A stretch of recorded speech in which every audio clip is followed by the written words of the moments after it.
What's up, you guys? Welcome to Legacies, your podcast brought to you by For Her Impact Initiative. I am Viviane Kutob, your host and initiator of this concept.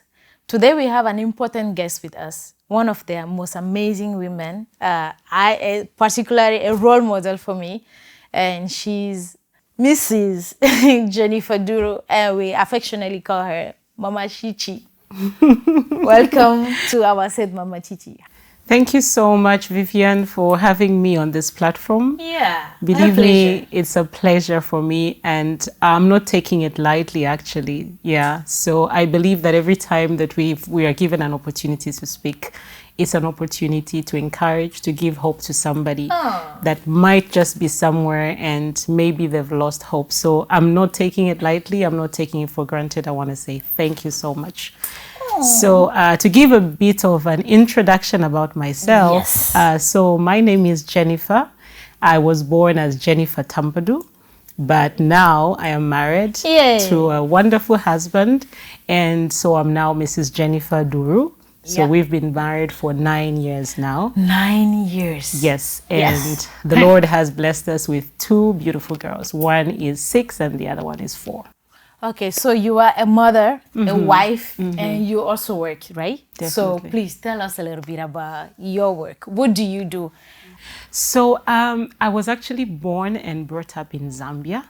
So yes, my father is Senegalese. Unfortunately, he passed away in 2017. Sorry for your And loss. yes, thank you so much. Yes, and my mother is Zambian. She also passed away in 2001. So I was brought up with my sisters and my brother back in Zambia.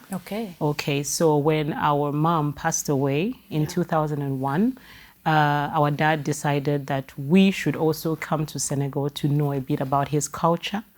And so that is how we came to Senegal in 2005.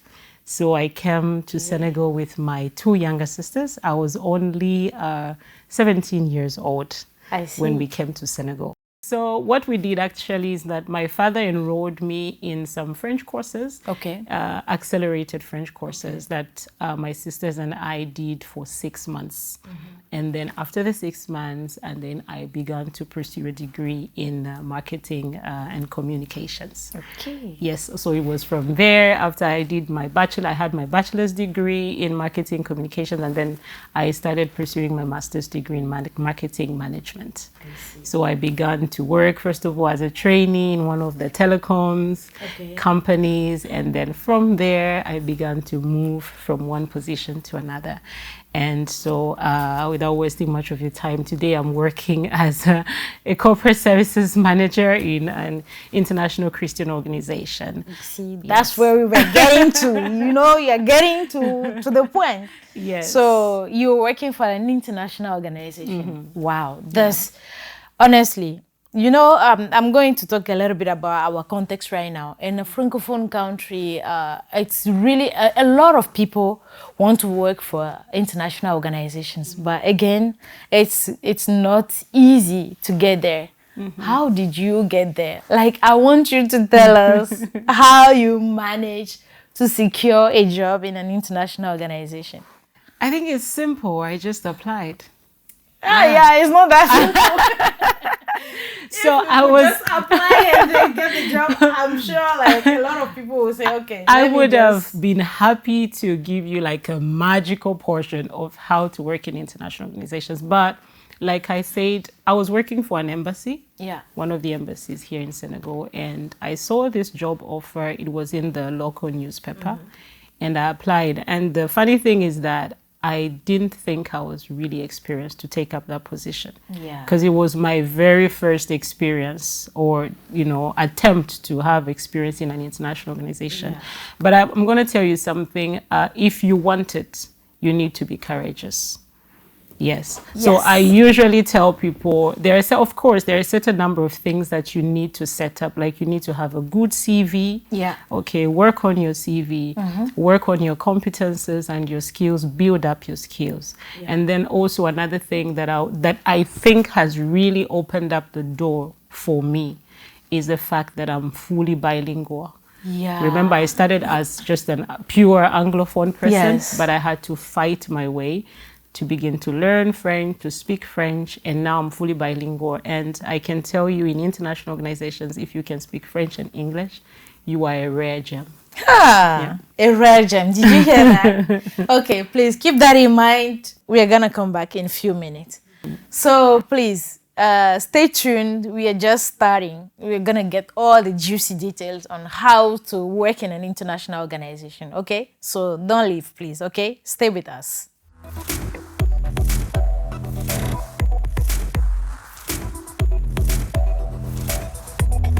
Welcome back to Legacies, where we tell stories to inspire change. And like I was saying, if you just joined us, we are here today with our amazing guest, Mrs. Duru, again, Mama Chichi. So you were telling us that to be able to work in an international organization, nowadays, one of the qualities or competencies that you need to build is to be bilingual, right? Definitely. So you were, okay, let's say that you were coming from like an English background and then you studied French. So do you think that somebody who is like from a Francophone country, is there still like hope for them to work in an international organization? Yes, definitely. I mean, there are plenty of Francophone, purely French-speaking people that are working in international organizations. But I think if you want to multiply your chances, you will have to be bilingual. I agree. Because, yeah, personally, I've seen how it has opened doors for me. You, yes. Right? So aside being a bilingual or multilingual person, what else do you think that a person should have as, I don't know, to build up their CV? Definitely, you need to improve on your skills, work on your skills, because, I mean, you can't just knock on the door and then stop there. Exactly. You need to develop your skills. I think that's one of the mistakes that our young people do. They are like, oh, okay, I graduated and I have a master's degree in this and this and that, and then they just stop there. They are waiting for someone to come and No, it doesn't work that way. I began my internships way before I even got my bachelor's degree. Okay. Because you know, my dad was back in Zambia and I was here in Senegal, and I had to take care of my two sisters. Yeah. So I had to find a way to earn some income. Again, challenges. Exactly. That I could use, you know, to take care of myself and take care of my sisters. But still, you didn't give up. I didn't give up. And you were still going to school and working at the same time. Yes. And people don't want to do that. No, they don't want to do that, unfortunately. Why? So I was working in the morning and I was doing evening classes. So I've never done morning classes. From year 1 to year 4 and 5, I've always done evening classes. So I was working, I was doing an internship in a telecoms company, and I was working in the morning, then go to class in the evening. So I would come back home around 10 p.m., 11 p.m. And those days there was a lot of traffic. So, you know, so you have to build up your competences and your skills. Yeah. Okay. And then make sure that you adapt yourself, because the world is constantly changing. It's true. Constantly changing. Technology here and there advancing, so you might be left behind. You can just get a degree and sit down and wait. No, jump on every opportunity that you see, as long as it's legal and as long as it's done in a correct way. Yeah. Because believe me, from where I started, that is not the job I'm currently doing. Can you imagine? No. If I had only had this fixed mindset of just, you know, sticking to what I was doing then, I wouldn't even have thought of applying in a humanitarian context. Yeah. But here I am. I've spent almost half of my career years in international humanitarian context. So I'm so happy for you. But let's talk about another topic. Let's add to that. So aside that hat, you have another hat, which is you being a mom, you being a wife, and having also additional personal endeavors, right? How are you able to manage both? Like, I want people to know that even though you have like a full-time job, you still have other responsibilities, and you can still have like some personal project that you're working on, things that are like dear to your heart. How are you able to do all those things? So, like I said, I became very responsible at a very tender age. because I lost my mom at the age of 15. So I had to be both a mother to my younger sisters and in another way to help my father because he didn't remarry after that. So I had to be doing house chores, you know, take care of him and take care of my sisters. So I became responsible at a very tender age. So one thing I have learned, and that has really helped me to be able to wear different caps, is to be well organized. Yes. I mean, I can tell you, discipline. It's very important because being a mother is a full-time job on its own. And so sometimes you'll find we have a lot of women, unfortunately, that are completely worn out. Yeah. Because they don't know how to mingle work and being a mother. But if you learn, I believe that God has given us the capacity to be well organized. To do, because the Bible, there's a scripture I love in the Bible that says, I can do all things through Christ that strengthens me. I've always gone by that scripture. And I've seen God do wonderful things in my life. Before I wake up in the morning, I know exactly what my children will eat for breakfast. I know which clothes they're going to wear, what time they'll go to school. I know the tasks that wait for me at the office.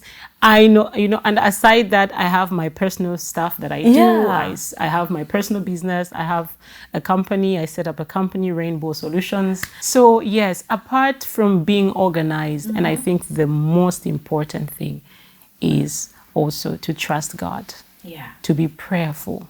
I love prayer. My whole life is prayer. It's true. It's all about prayer because through prayer, I learn to receive strength that is beyond me. Because there is a level that you reach, and if you're only depending on your own human strength, no way. It's not going to work. That is why you see people, you know, collapsing and just giving up because they've reached the maximum.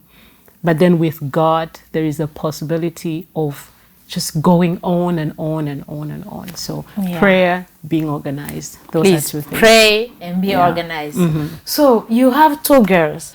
What are you doing to ensure that those girls grow up to be like fully fledged women? For me, it's simple. What I do is just lead by example. Okay. My children, I want my children to read through me. I see. So they're able to see my life. And just, I think a couple of months ago, I did a small exercise with my 2 daughters. And I told them, can you say something about me? And believe me, they were able to describe my life from A to Z. And I was like, this is actually good, but it's also dangerous. Because whatever they see me do, they will replicate it. It's true. So I try as much as possible to be a role model to them. I don't want somebody else to be their first role model before me. So I model my life in a way that they'll be able to copy and copy well. So one thing that I also wanted to ask, you have your endeavors and your multiple hats. You have a good job, but you still have your endeavors. Of course. Your personal work, your company that you just said. So it means that it's possible. It is possible. Believe me, God has deposited in us so much capacity, so much strength. And it's only when you are put to work that you'll be able to realize just how much potential that you have inside. But why is it important to still have some stuff, some personal stuff for yourself? I believe that before you became a worker in that particular company or organization, you were first a human being. Yes. God has a specific plan for your life. For me, I believe our life does not sum up to the work that we're doing, the job that we're doing, because there's work and there's a job. So we need to differentiate those two things. God has given us capacity to have our own work. So the passion that is inside of us, the capacity He has given us. And then also we can have a job, like I have a job. But I know my passion and I know where I'm heading to. Because at the end of the day, you'll find that you are locked up in a system and you get frustrated because you're not doing things that you really want to do and you're not getting 100 satisfaction. 100% So if I may ask, Rainbow Solutions, let's talk about it. What is it about? So Rainbow Solutions actually is more like me. It's a company that offers different services. So like I said, I'm into interpretation. Okay. So I do translation of documents. I do multis. I'm also an events organizer. Shout out so to many other Mama things. Chichi. If you need interpretation services or whatever, please call Mama Chichi. Definitely. Okay? Okay, so thank you very much for sharing all those things. So I think we're going to take a little break and we'll come back for the closing words. Sure. Right? Thank you. Okay. So again, if you just joined us, we are still on Legacies with our guest, Mama Chichi. So stay tuned, don't leave. We'll come back in a few minutes.